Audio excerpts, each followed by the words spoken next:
Antes de pensar em maçã, antes de pensar em gravidade, antes de pensar em fórmulas rabiscadas em livros antigos, para tudo agora.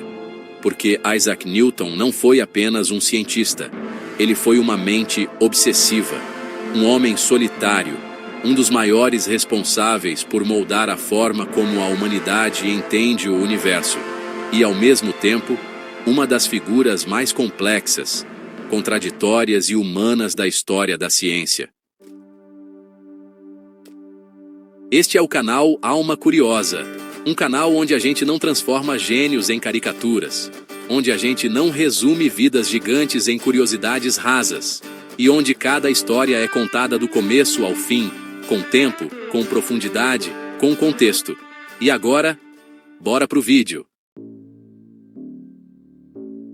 Isaac Newton nasceu em 1643, em uma Inglaterra completamente diferente do mundo que conhecemos hoje. Um país marcado por conflitos políticos, religiosos e científicos. Ele nasceu prematuro, frágil, tão pequeno que sua mãe dizia que ele caberia dentro de uma caneca. Pouca gente acreditava que aquela criança sobreviveria. Menos ainda que ela mudaria o rumo da humanidade.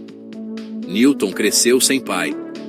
Foi criado em um ambiente emocionalmente frio, distante, marcado por abandono e solidão. Essa solidão não o deixou. Pelo contrário, ela o acompanhou pela vida inteira e moldou sua personalidade. Newton não era sociável, não era carismático, não buscava a aprovação. Ele se fechava no próprio mundo, um mundo de pensamentos profundos, obsessivos e intermináveis. Desde cedo, mostrou interesse por mecanismos, engrenagens, movimentos. Enquanto outras crianças brincavam, Newton desmontava objetos para entender como funcionavam. Ele não aceitava explicações superficiais. Queria ir até o fim, sempre até o fim. Quando entrou na Universidade de Cambridge, a ciência ainda engatinhava.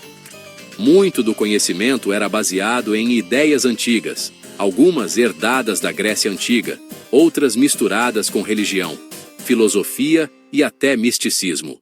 O universo ainda era visto como algo parcialmente inexplicável, quase mágico. E então, o mundo parou. Uma epidemia de peste fechou a universidade. Newton voltou para o campo, isolado, longe de professores, colegas e distrações. Para muitos, aquilo teria sido um atraso. Para Newton, foi o período mais produtivo de sua vida.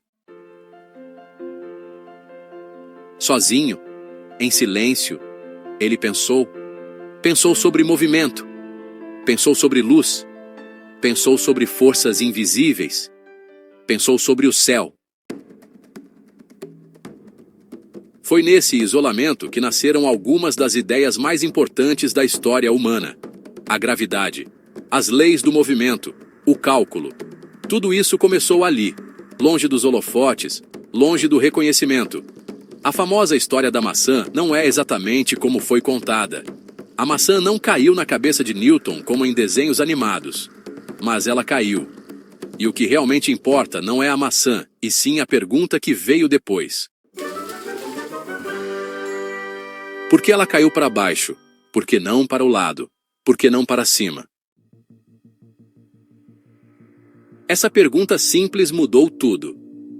Newton percebeu algo revolucionário.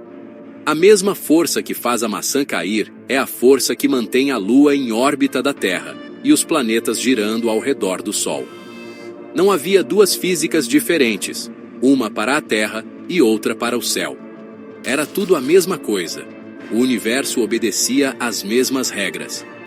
Essa ideia unificou o cosmos.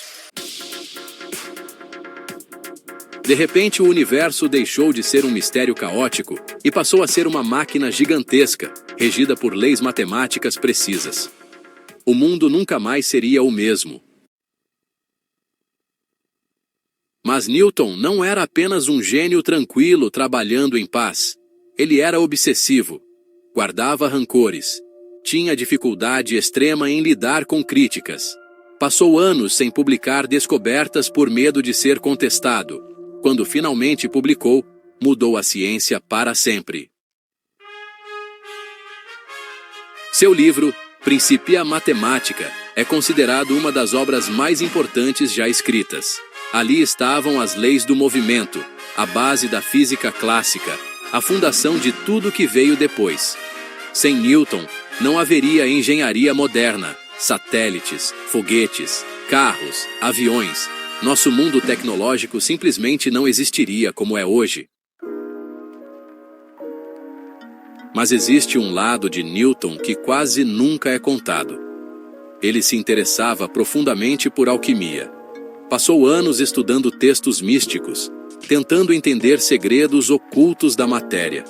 Também era obcecado por teologia. Escreveu mais sobre religião do que sobre ciência. Para Newton, entender o universo era também entender Deus. Essa mistura de ciência extrema com misticismo parece contraditória hoje, mas fazia sentido naquele tempo. Newton vivia em um mundo onde as fronteiras entre ciência, filosofia e fé ainda não estavam claramente separadas. Ele também foi extremamente conflituoso com outros cientistas. Sua rivalidade com Leibniz, por causa da criação do cálculo, virou uma guerra de egos. Newton usou seu poder institucional para silenciar rivais e garantir que seu nome fosse lembrado como o único criador. Ele queria reconhecimento, talvez porque nunca tivesse recebido afeto suficiente. Nos últimos anos de vida, Newton se tornou uma figura quase intocável. Presidente da Royal Society, Cavaleiro do Reino Unido. Sir Isaac Newton, um símbolo nacional. Mas, mesmo assim, permaneceu solitário. Nunca se casou. Nunca teve filhos.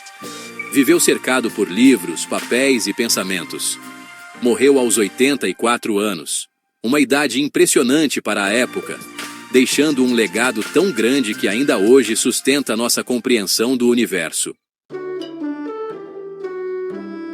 Talvez o mais fascinante em Newton não seja apenas sua inteligência, mas o fato de que um homem tão fechado, tão difícil, tão humano, tenha conseguido enxergar tão longe.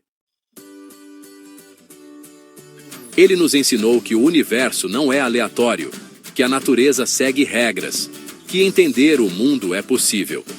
Mas também nos deixou uma lição silenciosa. Gênios não são perfeitos, eles são complexos, contraditórios e profundamente humanos. Se você chegou até aqui, é porque essa história realmente te prendeu. Então se inscreve no canal Alma Curiosa, deixa o like, porque isso ajuda o canal a continuar trazendo narrativas longas, profundas e sem pressa.